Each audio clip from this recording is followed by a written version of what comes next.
Mutual fund सही है, सही तो है, पर इससे भी बेटर हो सकते हैं ईटीएफ। अब ईटीएफ कई सारे लोग जानना चाहते हैं क्योंकि उन्हें पता ही नहीं है कि ईटीएफ नाम की चीज होती क्या है। अभी तक हो सकता है अगर आप मेरी स्क्रीन पर देखेंगे तो म्यूचुअल फंड कई तरीके के होते हैं। जैसे अगर हम इक्विटी बेस्ड म्यूचुअल फंड्स की बात करेंगे तो अगर आप इक्विटी लिंक्ड म्यूचुअल फंड्स में पैसा लगाते हैं तो इसमें आपका पैसा स्टॉक मार्केट में लगता है। अब आप इक्विटी के अंदर देखेंगे तो इक्विटी के अंदर बहुत सारे फंड्स होते हैं, जैसे कि mid cap, small cap, large cap, thematic funds, index funds, focus funds. अब इसमें भी लोग बहुत ज्यादा कंफ्यूज होते हैं कि कौन से म्यूचुअल फंड में पैसा लगाएं। बट म्यूचुअल फंड में जब आप पैसा लगाते हैं तो आपको ये समझना चाहिए कि म्यूचुअल फंड किन लोगों के लिए अच्छा है। म्यूचुअल फंड्स उन लोगों के लिए अच्छा है जो एसआईपी के मीडियम से पैसा लगाना चाहते हैं स्टॉक मार्केट में। एसआईपी का मतलब होता है सिस्टमैटिक इन्वेस्टमेंट प्लान। आप हर महीने 5,000, 10,000, 500 रुपया जो मर्जी पैसा आप डिसाइड कर सकते हैं कि भैया मैं एक एसआईपी करूंगा, महीने की एक फिक्स डेट पर मेरे अकाउंट से पैसे कट जाएंगे। अब वो 1 तारीख हो सकती है, 5 तारीख हो सकती है, 10, 15, 20 जो मर्जी ले लो।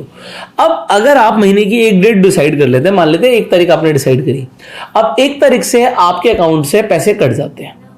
अब जनरली मेरी खुद की भी ऑब्जर्वेशन रही है, जब भी आप देखेंगे, एग्जाम्पल आप इसी महीने का पकड़ लो, 1 तारीख को निफ्टी कहां पर थी? 1 तारीख को निफ्टी थी 25,000 के ऊपर। और 2 तारीख को क्या हुआ? आपको क्या, 2 तारीख को तो मार्केट गिर गई, 2 तारीख को मार्केट 1% नीचे आ गई। जनरली मतलब मेरी ऑब्जर्वेशन रही है कि ज्यादातर लोग एसआईपी 1 तारीख को करते हैं और 1 तारीख को हमेशा उनको बढ़ा हुआ भाव मिलता है। आप देखेंगे 2, 3, 4 तारीख को थोड़ा सा मार्केट हल्का सा करेक्ट कर जाता है, बट ये मेरी लॉन्ग टर्म ऑब्जर्वेशन है। कभी ऐसा हो भी सकता है, कभी नहीं भी हो सकता, बट जनरली क्या होता है, लोग एक डिसाइड कर लेते हैं तारीख, 1 तारीख या 5 तारीख या 10 तारीख। तो इनिशियल पहले हफ्ते में लोग ज्यादातर एसआईपी करते हैं। रीजन, क्योंकि तब उनकी अकाउंट में सैलरीज आती है। अब ये अच्छा है उन लोगों के लिए जो स्टॉक मार्केट को देखना नहीं चाहते, वो मार्केट को टाइम नहीं करना चाहते, मार्केट को टाइम देना नहीं चाहते कि भाई मेरे अकाउंट से पैसे कटते रहे, अब अगले महीने अगर मार्केट नीचे आ जाएगी फिर से एसआईपी हो जाएगी, तो एवरेजिंग होती चली जाएगी। और अल्टीमेटली अगर आपने एक डाइवर्सिफाइड पोर्टफोलियो बनाया हुआ है म्यूचुअल फंड्स का, एग्जांपल आपने कहा यार इक्विटी लिंक्ड म्यूचुअल फंड्स तो बहुत सारे हैं, मान लेते हैं आपको महीने का 20,000 रुपए लगाना है। आप कहते हो 5,000 तो मैं लगाऊंगा लार्ज और मिड कैप फंड्स में, 5,000 में लगाऊंगा फ्लेक्सी कैप फंड में, 5,000 में लगाऊंगा स्मॉल कैप फंड्स में, और मैं 5,000 लगा दूंगा, एग्जांपल आप कहते हो यार मैं एक हाइब्रिड फंड में पैसे लगा दूंगा 5,000 रुपए। तो इस तरीके से आप जाके अपना मल्टी एसेट एलोकेशन फंड में भी आपने पैसा डाल दिया। आपको लग रहा है कि भैया मैंने एक डाइवर्सिफाइड पोर्टफोलियो बनाया है। बट एक चीज मैं आपको बता दूं, अगर मार्केट नीचे जाएगी तो आपको दिखेगा कि भैया रिटर्न्स नेगेटिव में आ रहे हैं। तो मार्केट लिंक्ड ही है ज्यादातर चीजें, ये आपको समझना पड़ेगा। Point number 1। पॉइंट नंबर 2, अब बात करते हैं ईटीएफ्स क्या होते हैं और ईटीएफ क्यों बेटर है। म्यूचुअल फंड में जब आप इन्वेस्टमेंट कर रहे हो, आई होप आपको पता होगा, आई होप क्यों बोल रहा हूं, क्योंकि ज्यादातर लोगों को नहीं पता होता। वो किसी भी म्यूचुअल फंड में पैसे लगा देते हैं, उन्हें ये नहीं पता कि म्यूचुअल फंड में आप जब भी पैसे लगाते हो कि एक्सपेंस रेशियो होता है। अगर मैं यहां पर सिंपली बात कर रहा था इक्विटी म्यूचुअल फंड्स की, तो मैं इक्विटी के सारे ले लेता हूं और फिर मैं आपको एक्सपेंस रेशियो यहां पे दिखाता हूं। तो एक्सपेंस रेशियो आपको large cap flexi cap funds की मैं बात कर रहा हूं, इसमें भी 2.5% तक का लग सकता है। और अगर आप जर्नल एक्सपेंस रेशियो देखेंगे तो जर्नली भी आपको 1% के आसपास का एक्सपेंस रेशियो मिलेगा।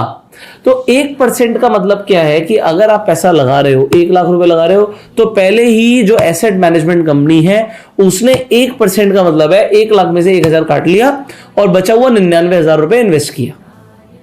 Point number 1।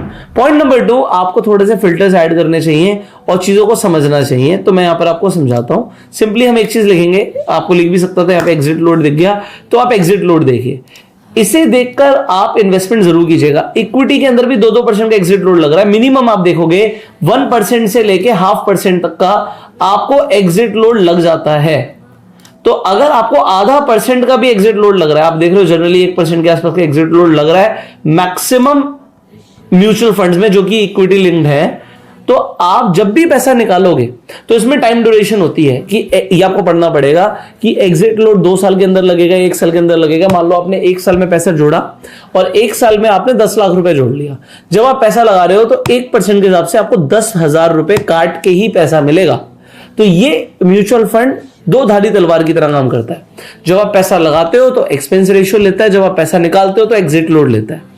क्या ईटीएफ में एग्जिट लोड नहीं लगता? नहीं लगता। जब हम ईटीएफ की बात कर रहे हैं तो आप ईटीएफ को समझते हैं। आप कोई भी ईटीएफ ले लो, आप अभी जैसे एग्जांपल निफ्टी 50 ईटीएफ लेते हैं, इस पर क्लिक कर दिया मैंने, तो आप यहां पे पढ़ सकते हो, ठीक है। एक्सपेंस रेशियो जहां पर आप देख रहे थे 0.5% तो मिनिमम था, आधे से 1% का एक्सपेंस रेशियो था, 0.05%। एक्सपेंस रेशियो कम होता है ईटीएफ में, और एग्जिट लोड होता ही नहीं, इसलिए लिखा भी नहीं है, कोई एग्जिट लोड नहीं होता। जब आप बेचना चाहते हो तब आप बेच सकते हो। अब मैं आपको थोड़ी सी बढ़िया वाली बातें बताऊंगा जो आपको शायद बहुत कम लोग बताएंगे, और एक स्पेशल चीज है ईटीएफ के साथ। ईटीएफ के अंदर आप इंट्राडे ट्रेडिंग कर सकते हो, और उसकी मेरी एक स्ट्रैटेजी है।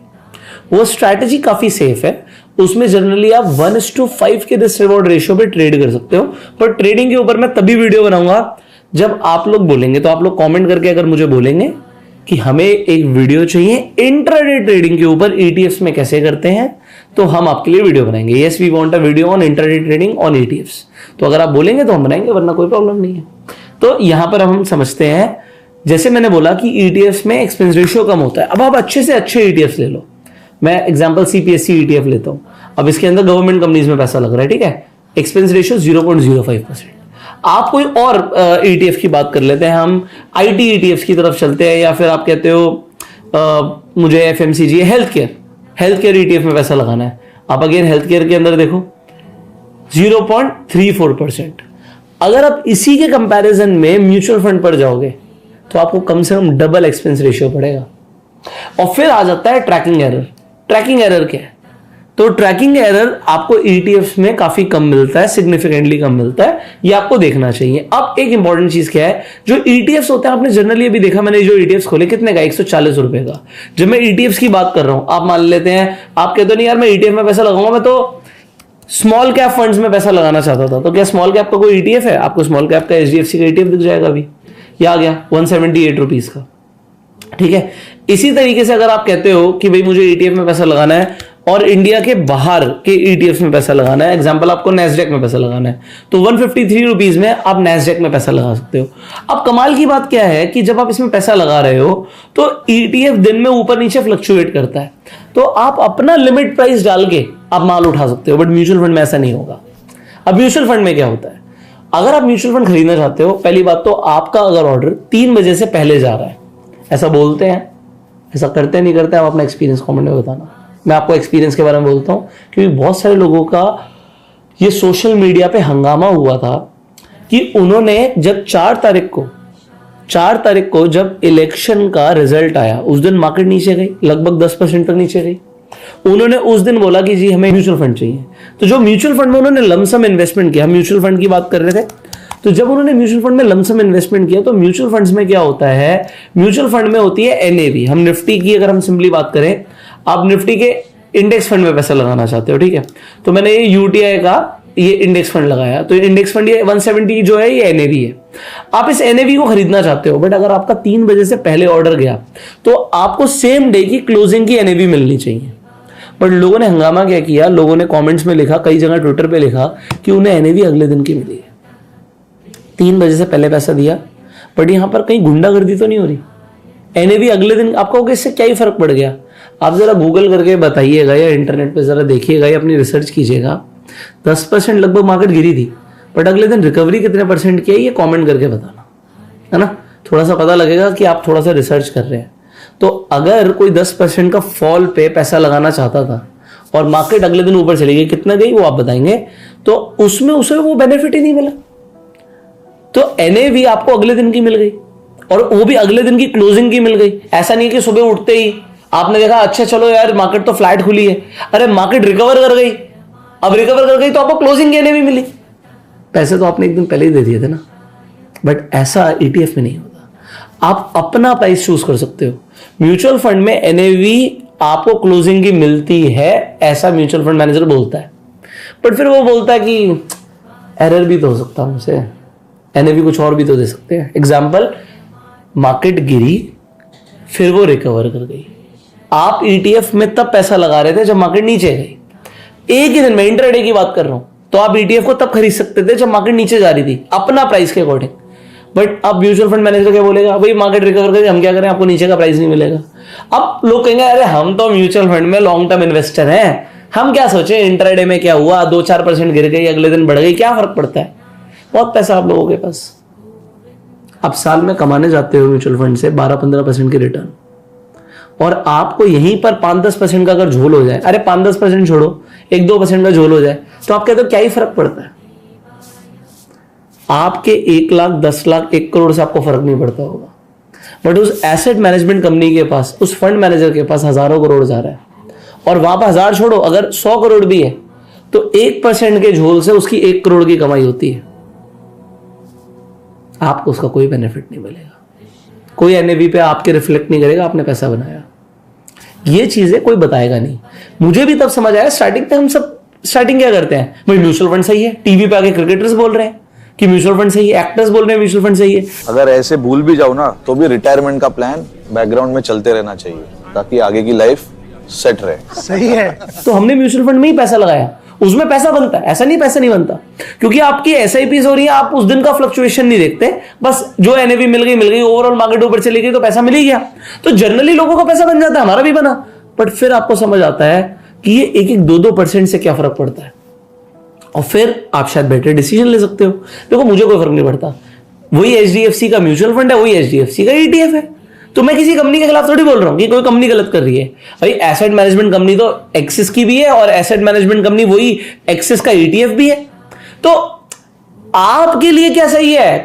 एएमसी जो है उसे म्यूचुअल फंड में एक्सपेंस रेशियो ज्यादा मिल रहा है, वहां पर आप देख रहे हो एक्सपेंस रेशियो 0.05, यहां पे है 0.18। अरे है तो ये निफ्टी 50 का इंडेक्स फंड, ईटीएफ में कम पैसा लग रहा है, म्यूचुअल फंड में ज्यादा पैसा लग रहा है, बट आपको नहीं नहीं नहीं नहीं हम तो म्यूचुअल फंड नहीं करेंगे। अरे मुझे क्या फर्क पड़ रहा है? अरे मुझे क्या फर्क पड़ रहा है? मैं तो एमफी रजिस्टर्ड डिस्ट्रीब्यूटर हूं, मैं तो आपको मैं बोल सकता हूं म्यूचुअल फंड खरीदो, मैं बता सकता हूं कौन सा खरीदो, और मुझे उसमें कमीशन भी मिलेगी, बट मैं तो बोल रहा हूं भैया ईटीएफ खरीदो।